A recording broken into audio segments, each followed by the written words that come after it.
Hello, everyone. Welcome back. My name is Aarna Sahu, host of Aarna's News, where on this podcast channel, I aim to eliminate the gender gap in the STEM fields by featuring inspiring female professionals and highlighting their stories and accomplishments to further encourage girls. Today, on episode 76. Yeah, absolutely. I think any of the greatest gains that I've ever seen or that I've ever done has been the result of blending things together. When you can blend them together because you've had different experiences, you've had, different insights than somebody else. And so you put them together, like I put together having a teacher being in the home, that's a different kind of thought and what they can do. That was a blend of different things, having women and having technology and bringing those together into the entrepreneurship startup space. That was different than other people were thinking about. Being different has always been the path that I've seen be successful when you really believe it and it's really who you are.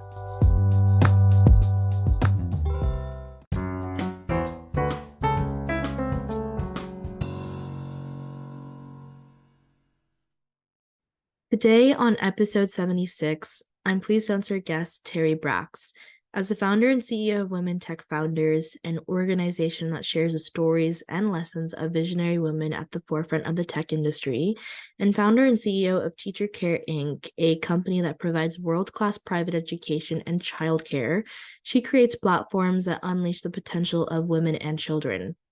Additionally, she's an educational speaker on innovation, entrepreneurship, and community building, and a founding member of DePaul's Women Entrepreneurial Institute and Roosevelt University's Women in Leadership Council.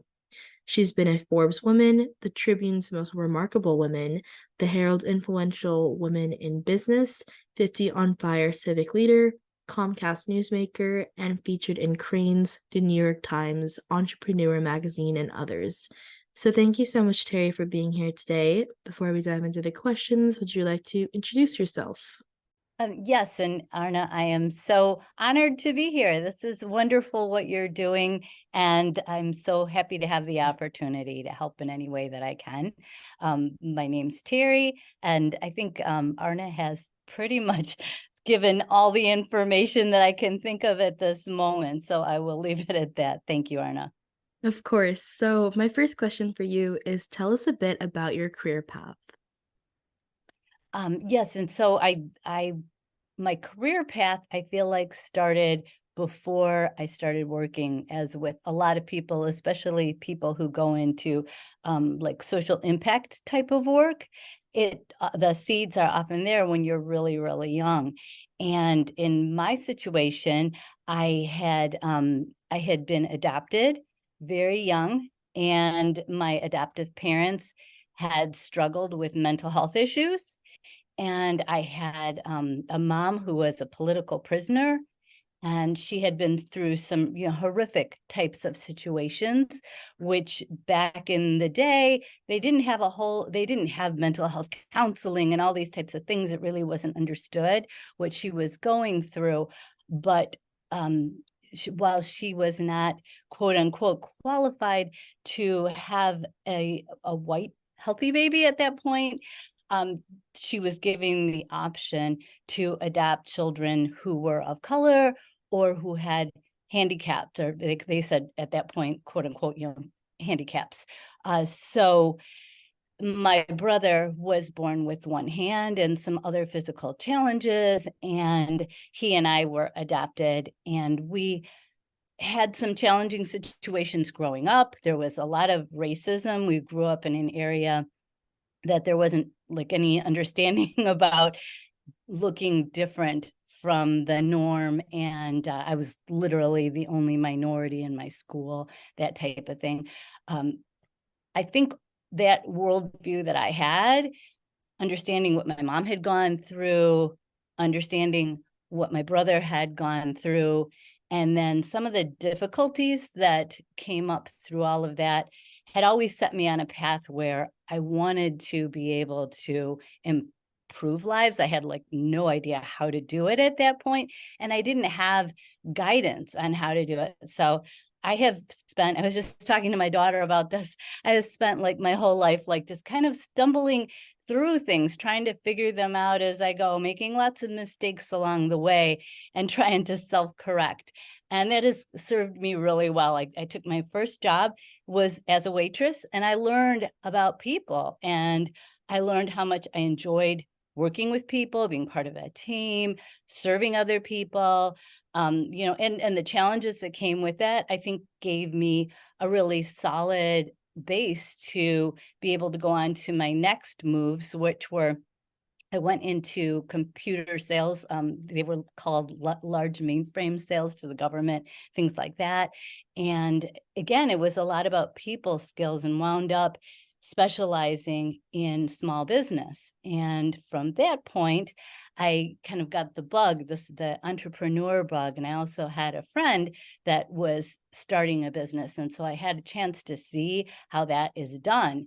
And that understanding of how hard it is and the ups and the downs of all of it gave me a realistic base to be able to start that myself. So after working in the computer industry for a couple years with I had a young baby at that time, that things got very, very challenging. And I started my own business and using what I really wanted to have for my own family, which is somebody that was really amazing, that was going to make a huge difference in my child's life while I was at work.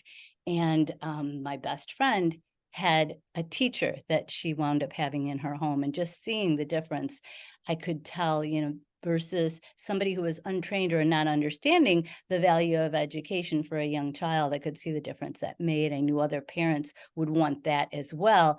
And so Teacher Care was born at that point.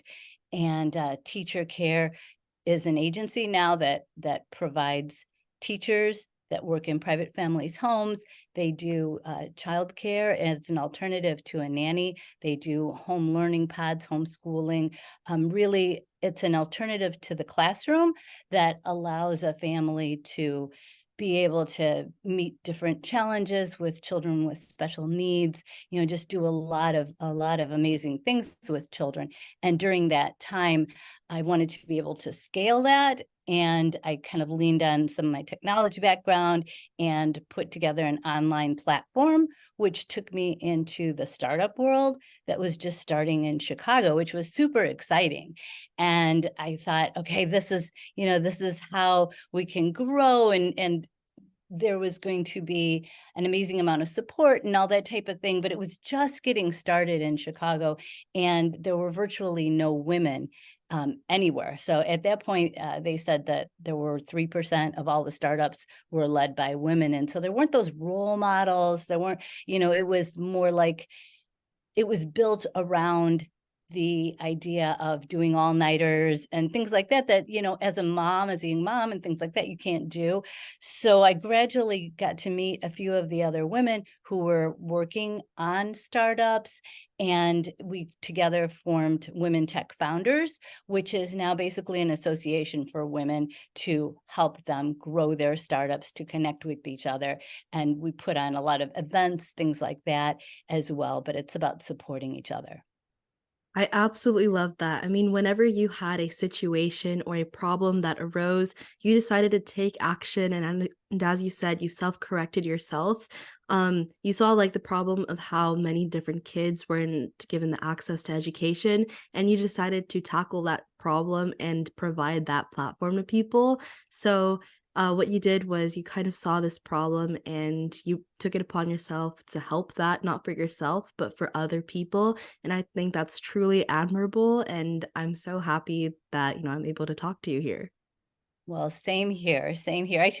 I should just throw in one more piece. One of the things that I did right before starting the business was I was doing a lot of volunteer work to help children in shelters and foster care, that type of thing. And I did a lot of one-on-one, but stepping into this whole startup scenario, I saw a lot of other women that were doing a lot of incredible work for children in various different ways.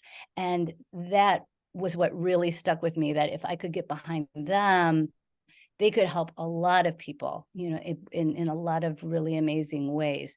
And women at that point didn't have the support that they needed. They didn't have the connections that they needed. So that was a big piece of why I really believed in doing what we did.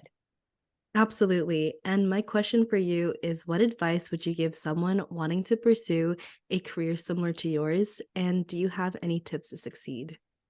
So I believe that the most important part when you're choosing a career is to figure out what's inside of you. So what is it that you really care about, and what are you good at, and kind of bring those two together. And of course, what do you love doing? Because when you're thinking about career, you're going to spend so much time with it all. And if you can figure out the intersection of those three, then you have something that you can really build on. And whether that is entrepreneurship or whether it's going into whatever career it is, if you can find that purpose, and that's kind of where those three intersect, is in the purpose. That's, I believe, the job of your life, to figure that out.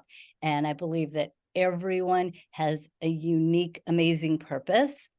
And if they can find that, it will kind of guide them through the rest of the choices that they're going to be making throughout their life. So the sooner that you can figure that out, the better. And it may change, as life evolves, you become different people, and you can keep changing that, but holding on to those three is really important. And then, as if you decide to go into entrepreneurship, by building on that purpose, then you figure out, are there other people that share this thing that I care about, this problem that I want to solve? And if they are there enough of them? And will they be willing to pay to solve this problem? And if you can nail all that together, then you have a really great business or nonprofit or whatever it is that you want to build. Then you have a strong, strong foundation. Absolutely. Like in school, what really happens is someone might have a career goal, but a lot of other people might be, indecisive and might not know what they want to do. But it's totally okay because, as you said before, things can always evolve and change, and everyone has a purpose. My interest might not be the same as my friend, and that's totally okay. And it's okay if you don't know what you want to do because it's out there. You just have to go and find it and be willing to try. Absolutely. And the world is changing so fast now, like with AI and everything. There's going to be so many opportunities that we're sitting here talking today, they don't even exist. And they're going to be coming at a faster time all the time. So the ability to be able to kind of know who you are, what you care about, and then just be able to go through it and connect in different ways to it and be flexible like that. Different opportunities are going to be striking all of you than ever came my way. And I just hope that you'll be able to be open to those opportunities and know when there's some of them that are going to connect to who your life, or who you want to be in your life. Absolutely. And it's totally good to actually go through the motions of finding different career paths or different things because, as we're talking right now, there's probably some really big thing happening in the world like today, and we might not know of it. So things are always changing, and it's good to go through the motions of finding new things. Absolutely. All right. And my question for you is, what is a common myth about your profession that you want to debunk? So there are actually quite a few different things that need some debunking. Obviously, there are many people that don't recognize how important diversity can be to build anything. If you surround yourself with people that are exactly like you're never going to grow and be able to explore the new ideas that can evolve by having people who are different from you. And so I think if you can build a team around yourself, whether that's a friendship team, whether that's a work team, wherever you are in life, it's always going to be healthier if there's people that don't think exactly like you, but you can be open to taking in what they're telling you. Yeah, absolutely. Like what I do is It's a bit of a bad habit, but I compartmentalize my life. So I separate school stuff and friends from other places. But in reality, something that you should probably think about is maybe joining those together because you get so many different perspectives. You don't have to separate this stuff and then the other stuff. It's okay if you bring things together, and I'm kind of guilty of it because I like separating things. But if I bring things together, then there's so much more diversity, and I could learn different ideas that I wouldn't have already known. Absolutely. And the numbers, the research really bears out that new idea generation, more profitable companies, all those kinds of things, they're greatly increased when you can do that. And if you want to be a leader in anything, if you can, even if your group is very similar, but you can learn to reach out to people in other groups, that is going to bring value to everyone. So however you look at it, the idea of other views and other points of view, other skills, all of it is just going to be so much better for you, short term, long term, all the way around. Sometimes there's going to be a price that you pay, especially when you're a teenager. It's hard to be the one who's different, who takes a different view. And, everybody says, this is the group that we have, and these are the kinds of ways that we are, or the kinds of people that we stay away from.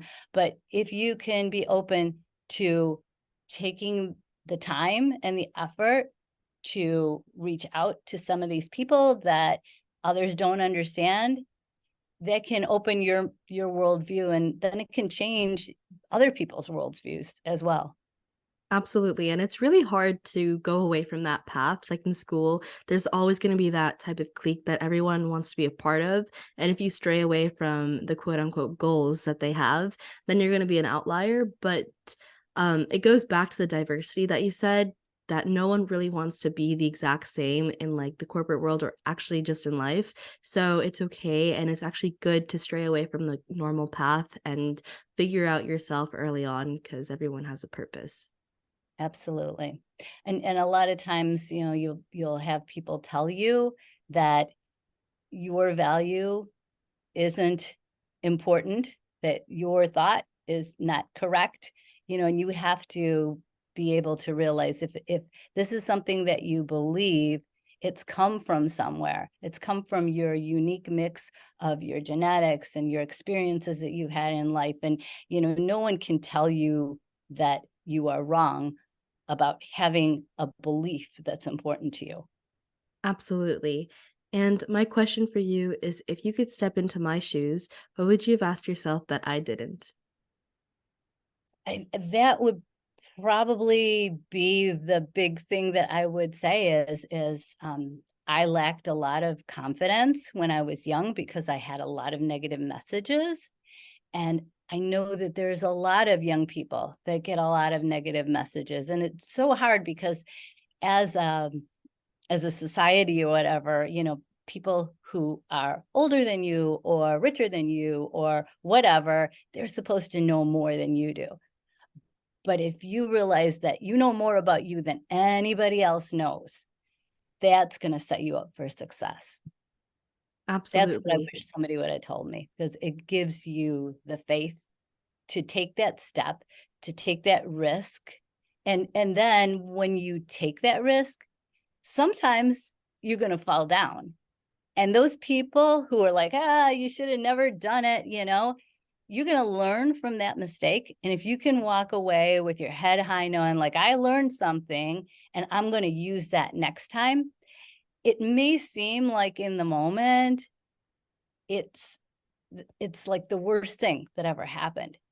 But life is long, and there's so many things that happen in life that you can never imagine. And it's so funny that a lot of the times the things that happened way back, they teach you something really, really important that later on is so useful to give you the success that you could have never had if you didn't have that negative experience happen to you. I remember one time when I was in school, I was on a small team, and the other people on my team. There was just 3 of us, and 2 of them didn't want to do the assignment. It was like a project, and I was working really hard on it, but we didn't check back with each other because they weren't really involved. And I thought, okay, I'll just do my part and we'll get together and it'll all be done. Well, it didn't get done. Only my part got done.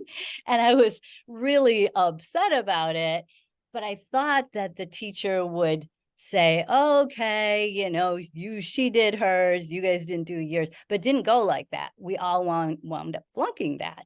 And the other people on the team, they went to bat for me and they said, it's not her fault. She was the one who was trying to get us, but he didn't cut the grade.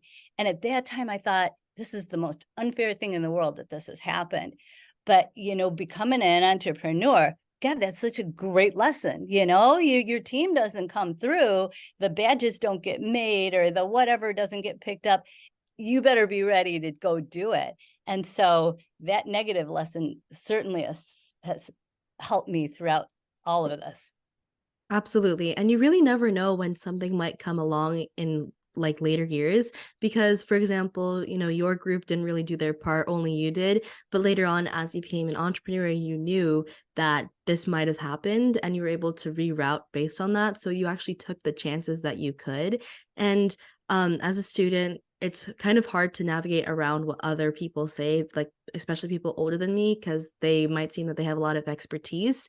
But of course, they're going to say things, but I think that if you know that you know yourself more and better than everyone else, then you can set yourself up for success and, again, find your purpose in whatever you want to do. Yeah, the idea of just confidence is such a big thing. And I think a lot of times we put too much pressure on ourselves to be confident because we know that's what's going to help, that's what's going to make us be able to sell forward. But realize that everybody struggles, and it's over and over become really clear to me that sometimes the people that you think never worry about their confidence at all are behind the doors having just as hard of a time as you are, and trying to build it up. Give yourself grace. I think that is a huge message to everyone. Give yourself grace. It doesn't all happen overnight. Anything you're going to do doesn't happen overnight. When I started Women Tech Founders, I hadn't been to the city in a long time. And you can easily get lost in the city. When you're driving around there, it's stressful. The first times that I started going back in and going to these meetings where I had to go all over the city, like my only goal for that day would be, I'm going to be able to get my car in the parking garage and it's not going to be lost. And I'll, just those basic kinds of things were like a win for me.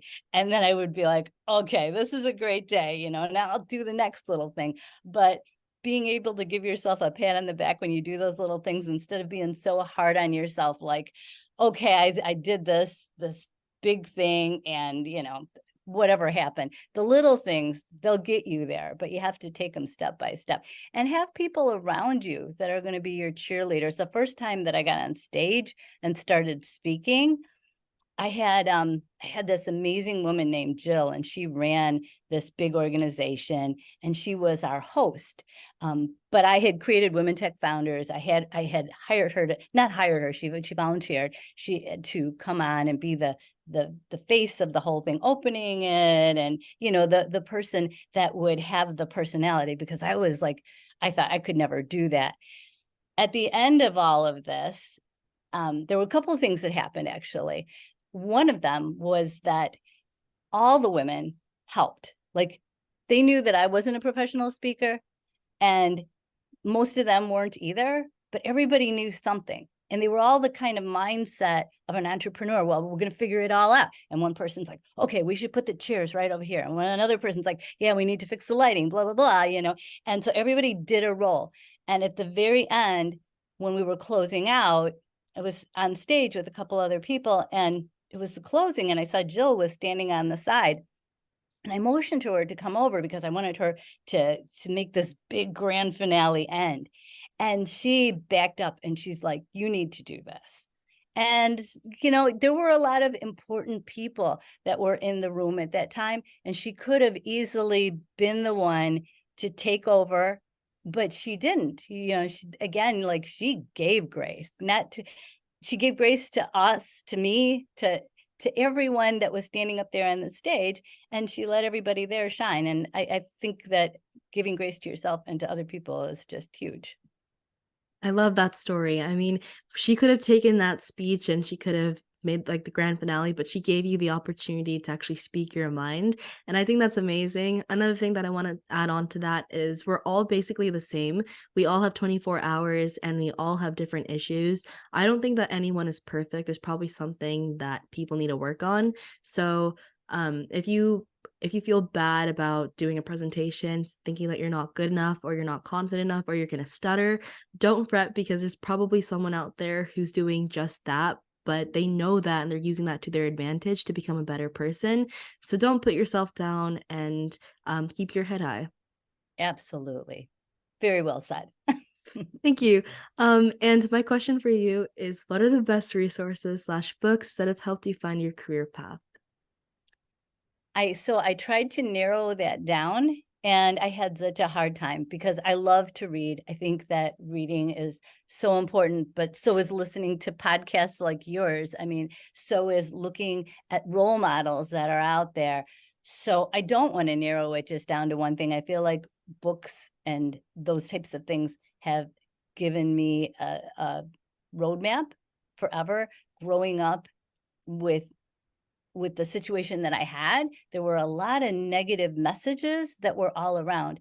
And one thing that my mom always said, she had been in a virtual underground prison, and she said the one thing they could never take away, they took away her hair, they killed her family, that all these things happen, but they'll never be able to take away what I've learned, and education was huge. And so in our home, we didn't really have toys or anything, but we have books. And I have learned so much, like, about the world from reading and hearing from others.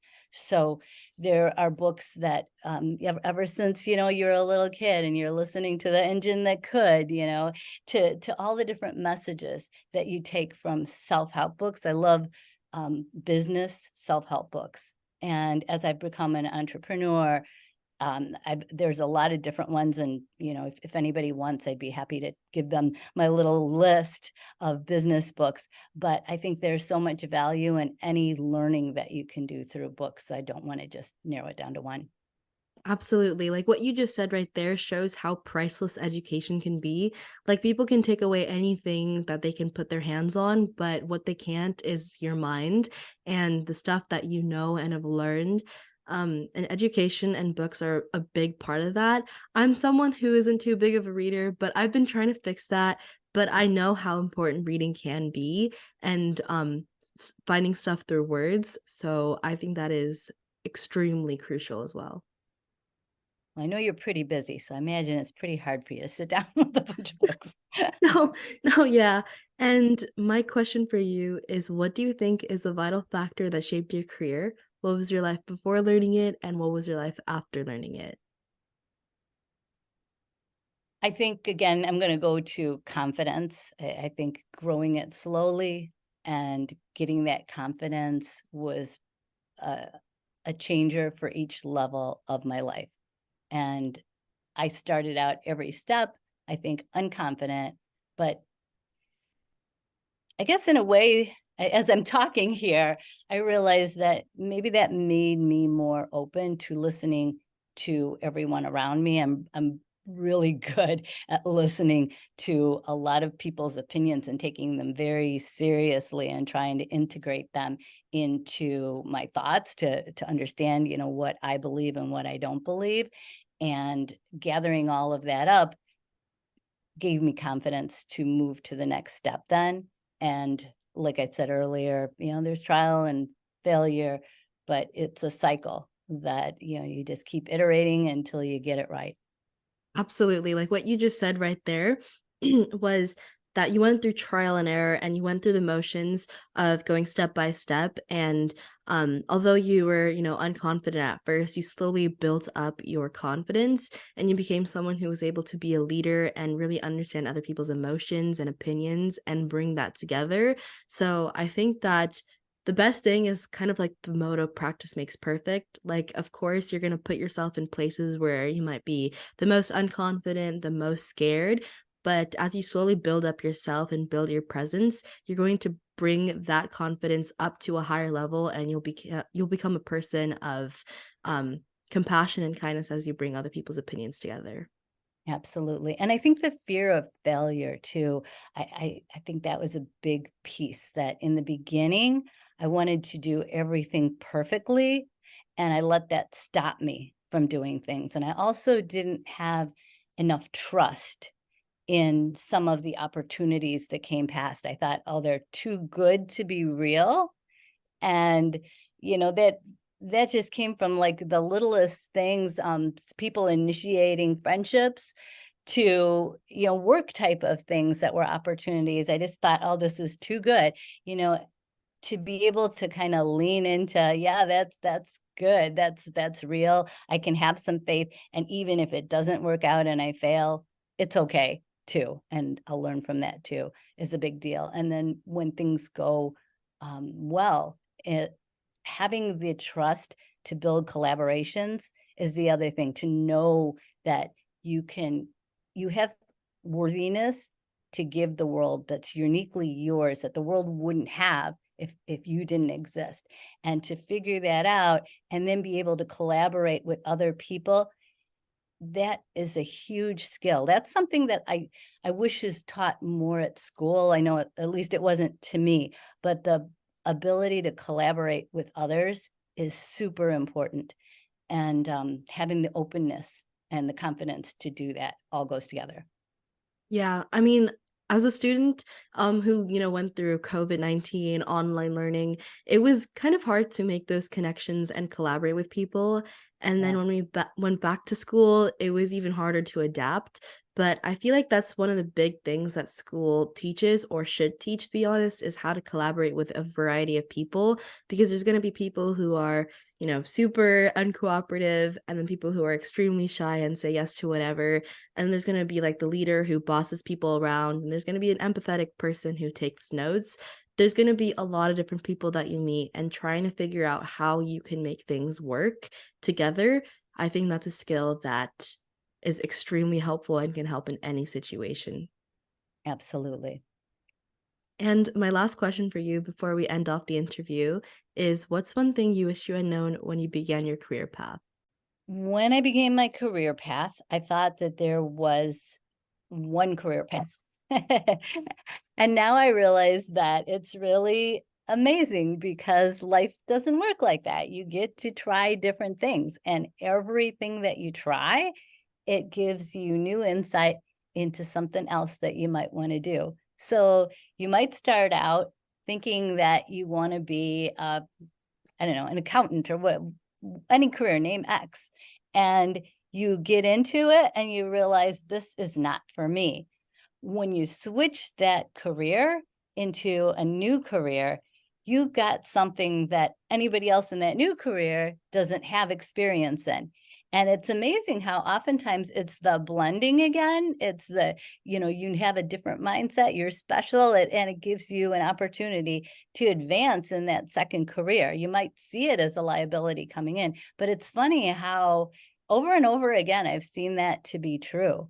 When you are open-minded enough to be able to take all your skill sets and just flower with them, because these people in this new career that you have, say you were in accounting and then you went into marketing, and you in marketing, people are kind of similar, they have certain mindsets, things like that, but you're bringing in this other side of you that if you share it, it's going to enlighten everybody, and that can be a big plus to everyone. Yeah, and I really want to add that it's good to explore things, and it's good to not, confine yourself into a bubble that, oh, if I want to go into accounting, then I have to do X, Y, and Z. But maybe you add in, B, or maybe you add an A, or maybe you add in random different things that might have not been in that linear path. And if you find different career paths or different hobbies that you enjoy, then it's okay to explore those even further. And I'd recommend you to not cut those off because, that's technically your purpose. You found something that you enjoy, and I don't think you should let that go. Yeah, absolutely. I think any of the greatest gains that I've ever seen or that I've ever done has been the result of blending things together. When you can blend them together because you've had different experiences, you've had, different insights than somebody else. And so you put them together, like I put together having a teacher being in the home, that's a different kind of thought and what they can do. That was a blend of different things, having women and having technology and bringing those together into the entrepreneurship startup space. That was different than other people were thinking about. Being different has always been the path that I've seen be successful when you really believe it and it's really who you are. Absolutely. Well, thank you so much, Terri, for being here today. Before we end off, do you have any last words to the audience? Well, if you're listening to this, I know that you are a really, really special person.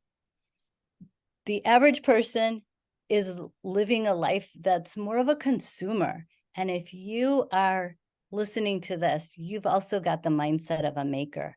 And that means you're going to go out there and you're going to be able to change the world. So have faith in yourself, have confidence that you really are unique. You really do have special things to give the world, and give it all you've got. Give it your 100%. Total faith in you. Thank you so much, Terri. I absolutely love talking to you, and I hope you have the best rest of your day. Thank you so much, Aarna. Take care.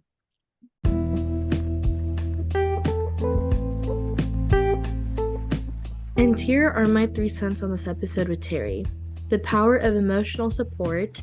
Find yourself a support group. They can teach you the importance of having cheerleaders in your life, people who encourage and uplift you both during good and challenging times. This emphasizes the significance of emotional support and positive reinforcement. Through shared experiences, you'll understand how a supportive community can boost your morale, build resilience, and enhance your overall well-being.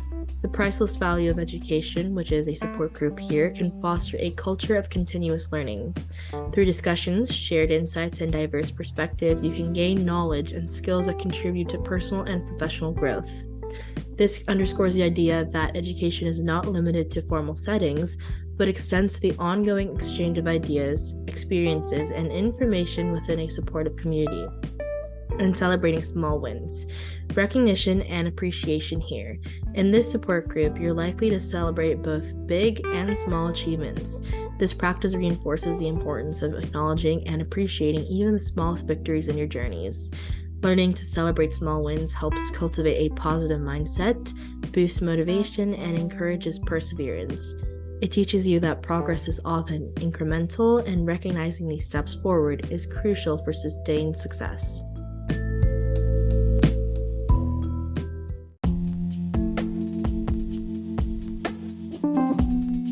Thus, that concludes the episode for this week. If you want to know more about how I relate to these amazing topics, then stay tuned for upcoming episodes. A free way to support this show is by leaving it a 5-star rating and a review on the player you are listening to. Let me know what you enjoy about this podcast, as it's a chance to tell me what you love about the show, and it helps others discover it too. Once again, thank you for finding me, and I hope we stay in touch with each other. Dito, you're listening to Aarna Sahu, the host of Aarna's News. Toodles!